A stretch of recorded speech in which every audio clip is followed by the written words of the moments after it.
Si tu t'intéresses à Claude et Claude Code, mais que tu ne sais pas réellement par où tu dois commencer, eh bien l'idée de cette vidéo c'est surtout de t'expliquer comment utiliser Claude et aussi Claude Code. Aujourd'hui quand on parle de Claude, on parle principalement des modèles comme Opus 5, on va également avoir Sonnet 5 et Haiku 4.5 qui passera bientôt en version 5. Mais c'est vrai qu'on parle rarement des logiciels et pourtant quand on s'intéresse à ce milieu, c'est quand même indispensable de le savoir. Notre premier candidat, ça va donc être l'application Claude qu'on va installer sur son ordinateur et donc on va pouvoir faire à peu près tout et n'importe quoi. Pour la télécharger, c'est très simple, il suffit simplement de créer un compte sur claude.ai. Une fois qu'on a créé son compte, eh bien il suffit tout simplement d'aller vers le bas ici de son compte, on aura une icône téléchargement, on descend un petit peu plus bas et ici on pourra bien sûr retrouver Claude Code pour le terminal, Visual Studio Code et l'application de bureau. Visuellement, à quoi ça ressemble quand on est dans l'application de Claude? Eh bien on a une interface qui est plutôt simple, c'est-à-dire que nous avons les rubriques comme l'accueil avec les projets,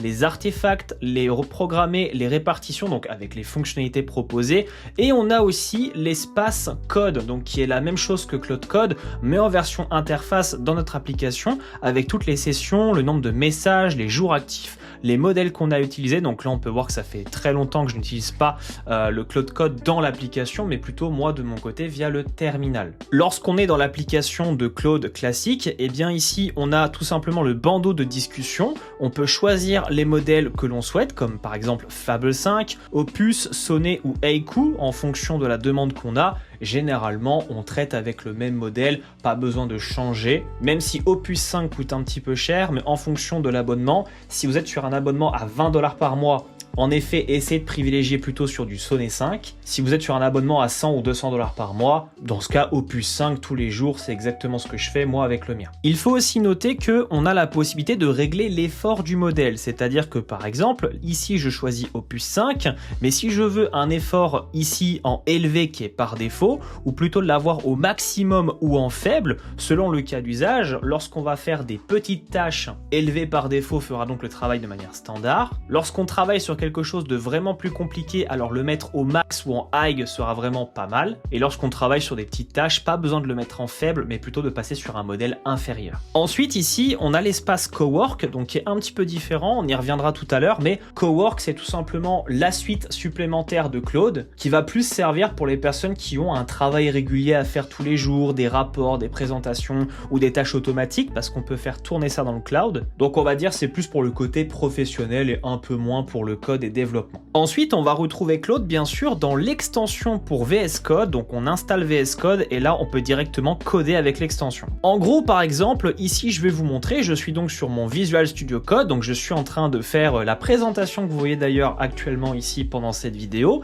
et si j'ai envie de discuter en fait avec mon Claude, il suffit simplement que j'aille dans les extensions, que je télécharge bien sûr Claude à ce niveau-là, et une fois qu'il est ici, eh bien j'ai plus qu'à le lancer à partir d'ici, et j'aurai donc une fenêtre avec une interface utilisateur, donc je la mets en grand pour bien qu'on voit. On va donc avoir Claude Code juste en haut, ici Claude donc au milieu, et là on va avoir tout simplement l'interface où on peut envoyer un message. On peut cliquer sur le plus pour envoyer des fichiers, ajouter du contexte ou tout simplement naviguer sur internet. On a accès aux différentes commandes slash et donc également aussi à l'utilisation. Ça, ils ont repris un peu de codex qui était bien en avance. À droite, on a la possibilité ici de pouvoir changer de mode si on veut être en manuel, si jamais on veut être en edit automatically ou si jamais on va être en mode plan. Donc généralement on utilise le mode manuel quand on veut vraiment tout gérer à la main. Après ça n'a pas trop de sens de faire appel à une IA pour ça.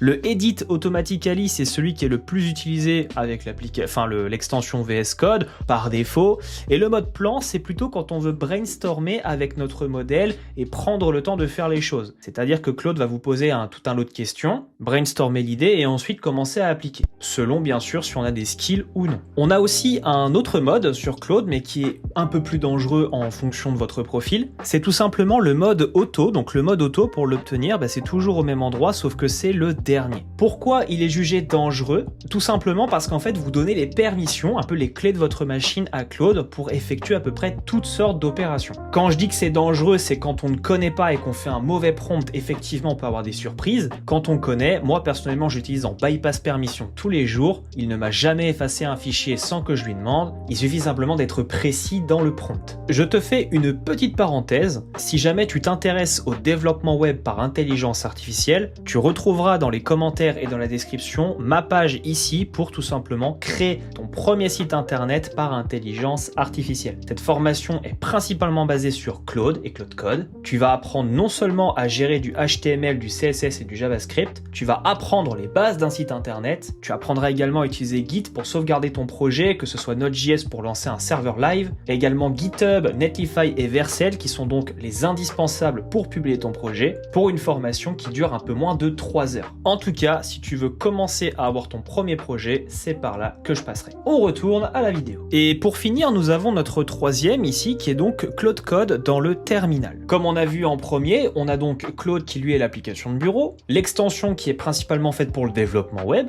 et le terminal qui est un mixte de Claude sur le bureau, mais en version terminal un peu plus familière, surtout pour les développeurs. Alors il faut noter que Claude Code s'installe sur macOS, il est disponible également sur Linux et il est disponible également sur Windows. Il y a seulement une petite particularité, c'est que sur Windows, effectivement, on a parfois besoin de WSL pour avoir la même compatibilité des commandes que Linux et macOS. Pour ça, on va avoir besoin tout simplement de télécharger WSL, qui est un Linux qui tourne dans Windows. En gros, ça ne remplace pas votre machine, c'est simplement que ça ajoute un système pour la compatibilité. Un peu comme quand on branche un HDMI à un port spécifique pour aller rejoindre à un autre système. Quand on utilise Claude depuis le terminal, on a donc une interface totalement différente, comme par exemple ici, Claude Code, on le branche directement à un de nos projets, c'est-à-dire qu'en amont, je vais aller par exemple dans mon répertoire, dans mon Finder, et je vais faire un clic droit sur le dossier souhaité, et ensuite je vais pouvoir ouvrir un terminal. Ensuite, je vais pouvoir lui dire exactement ce que je souhaite, comme par exemple ici, ajoute une page contact avec un formulaire. Claude va utiliser ses outils pour lire les fichiers et écrire à l'intérieur, et on peut avoir des plus ou des moins pour les lignes de code ajoutées et supprimées. En gros, effectivement, pour un débutant, ça peut paraître un peu austère de se dire pourquoi j'utiliserais un terminal, mais en fait, quand on y prend goût au fur et à mesure, on remarque que c'est pas si compliqué que ça. Avant que tu te dises que Claude est forcément le meilleur logiciel existant, ça dépend exclusivement de comment tu vas l'utiliser. Si on prend monsieur et madame tout le monde, on va se situer au niveau 1, c'est-à-dire qu'on utilise Claude, on lui pose une question, il répond, mais il ne sait rien d'autre. En gros, c'est la phase principale, on est comme sur l'application Claude, depuis son téléphone, depuis son smartphone, et puis on lui pose une question, il n'y a pas de contexte, il n'y a pas de rôle particulier. Le seul prompt système, c'est votre message principal qui va ensuite permettre d'aiguiller le modèle selon ce que vous avez besoin. Mais il ne sera pas plus intelligent, même si vous utilisez Opus 5, vous êtes limité à sa base de connaissances. On a ensuite le deuxième palier qui est tout simplement d'utiliser Claude, donc avec un fichier claude.md pour le contexte et le rôle, ou également un dossier.claude si on a besoin, et surtout des skills. La différence avec le premier palier, c'est que là du coup on utilise notre Claude dans un contexte bien précis. Il sait ce qu'il doit faire, il n'a pas besoin de nous poser des questions, ou du moins si c'est pas assez clair, et je vais vous montrer un exemple très simple avec cette présentation que vous avez à l'écran pendant cette vidéo.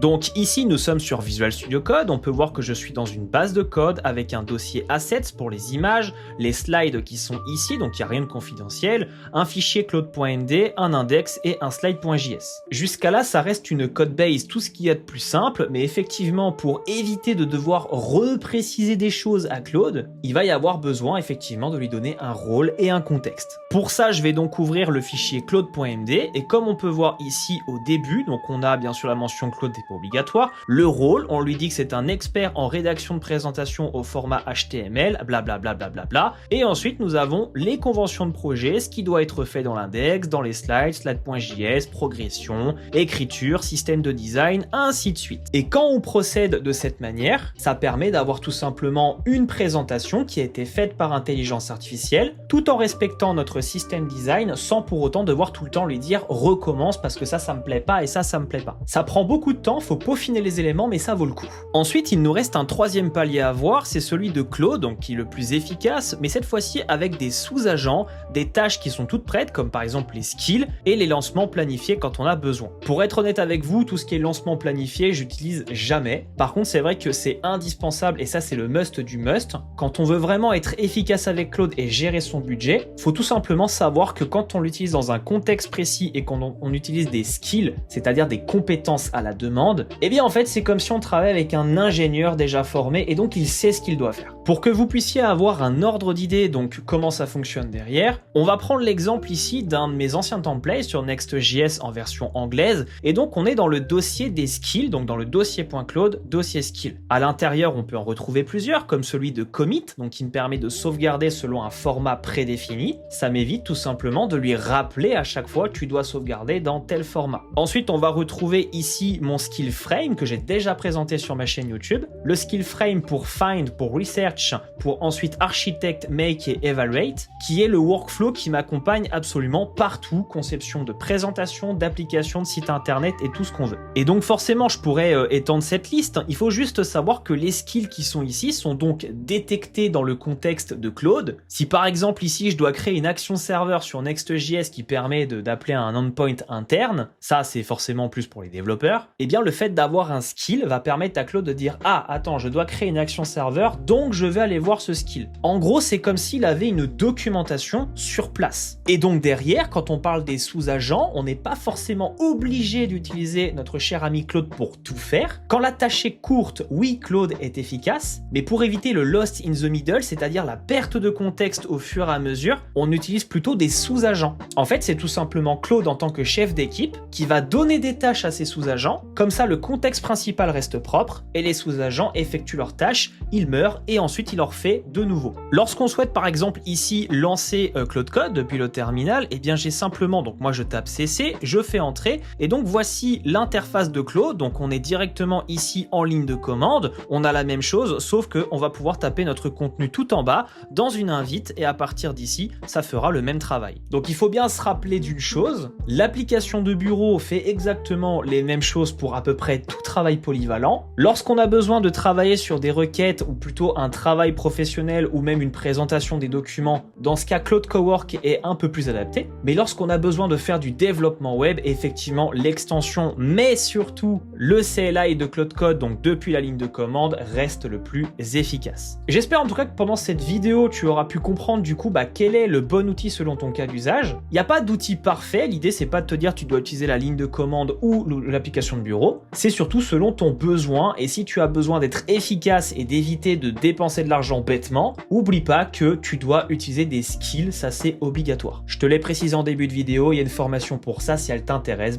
avec plaisir, tu peux la rejoindre. C'était tout pour cette vidéo, si elle t'a plu fais-le moi savoir dans les commentaires, lâche un pouce bleu, abonne-toi et on se dit à bientôt.